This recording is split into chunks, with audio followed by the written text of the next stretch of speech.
গত 30/11/2023 তারিখ আমরা স্থানীয় কোস্টাল থানা থেকে যেটা জানলাম, এই ফেজারগঞ্জ যে মৎস্য দপ্তর যেটা আছে আমাদের এসএফডির আন্ডারে, এই দপ্তরের একজন কর্মচারী অর্থাৎ যিনি জয়েন্ট পিআইসি প্রদীপ মণ্ডল, উনি এই প্রজেক্টের চুরির সঙ্গে যুক্ত থাকার কারণে যিনি ইনচার্জে আছেন অর্থাৎ পিআইসি, তিনি কিন্তু এফআইআর করেছেন। যার কারণে ভারতীয় দণ্ডবিধির মতে 381 ধারাতে একটি কেস রুজু হয়েছে, যার ফলে যিনি আসামি অর্থাৎ প্রদীপ মণ্ডল তিনি জামিন হয়েছেন। এই রকম একটা ঘটনা আমাদের নজরে আসার পরেই আমরা গ্রামবাসীর পক্ষ থেকে আমরা আজকে ডেপুটেশন আকারে আমরা পিআইসি সাহেবকে জানালাম যে এই রকম একটা প্রজেক্ট যার সুনাম আছে দীর্ঘদিন ধরে, এই প্রজেক্টের সুনাম যাতে আগামী দিনে থাকে তার দাবি দাওয়া নিয়ে আমরা আজকে ডেপুটেশন দিয়েছি। সেই ডেপুটেশনে আমাদের মূল যে বিষয় আছে, প্রদীপবাবু শুধু আজকের এই চুরির সঙ্গে নয়, দীর্ঘদিন ধরে বিভিন্ন চুরির সঙ্গে যুক্ত ছিলেন এবং আজকের সেটা প্রমাণ হয়ে গেছে।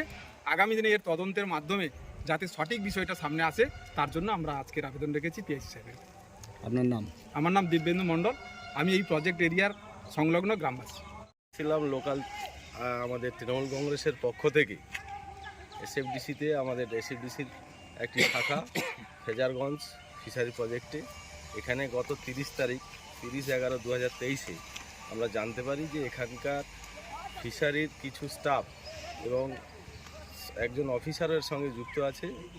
তারা রাতের অন্ধকারে মাছ চুরির সঙ্গে যুক্ত হয়েছে এবং এই অফিস থেকে অফিসের পিআইসি সাহেব আমাদের স্থানীয় থানায় একটা এফআইআর করেন। সে কারণে আমরা জানতে পারি যে এখানে মাছ চুরির সঙ্গে যুক্ত আমাদের প্রদীপবাবু সহ আরও অন্যান্য 2-3 জন আছে।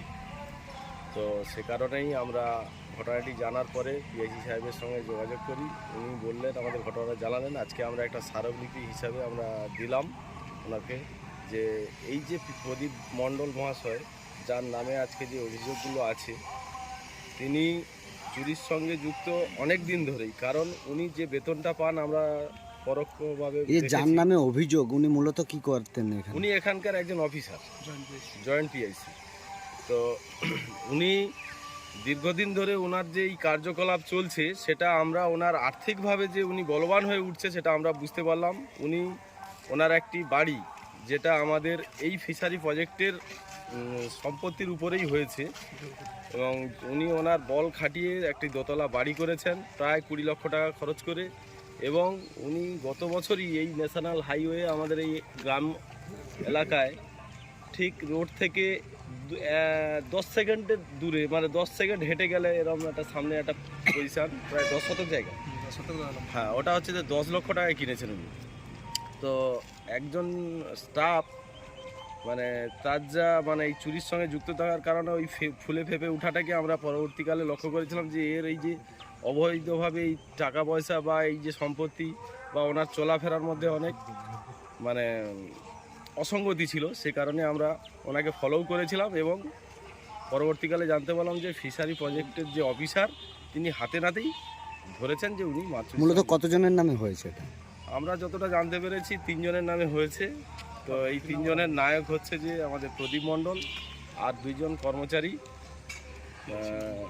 উত্তম মণ্ডল আর চন্দন মণ্ডল, এই 3 জনের নামে হয়েছে। আজকে ডেপুটেশন দিলেন, বিগত দিনে যদি না হয় কী করবেন? আরও বৃহত্তর আন্দোলনে যাব আমরা চাইছি যে সত্যিটা উদ্ঘাটন হোক এবং যাতে করে এই ফিশারি প্রজেক্টের আমাদের প্রায় 40 জন ডেলি শ্রমিক ভাই যারা কাজ করে, তারা 10 মাস ধরে বেতন পায়নি। তাদের এই প্রজেক্টের মাছ বেচে যাদের বেতন হয় তারা প্রায় 10 মাস ধরে বেতন পায়নি।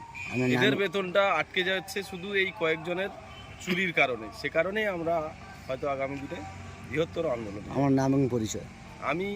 আমার নাম অরুণ মান্না, আমি লোকাল এখানকারই গ্রামবাসী এবং তৃণমূল কংগ্রেসের একজন কর্মী।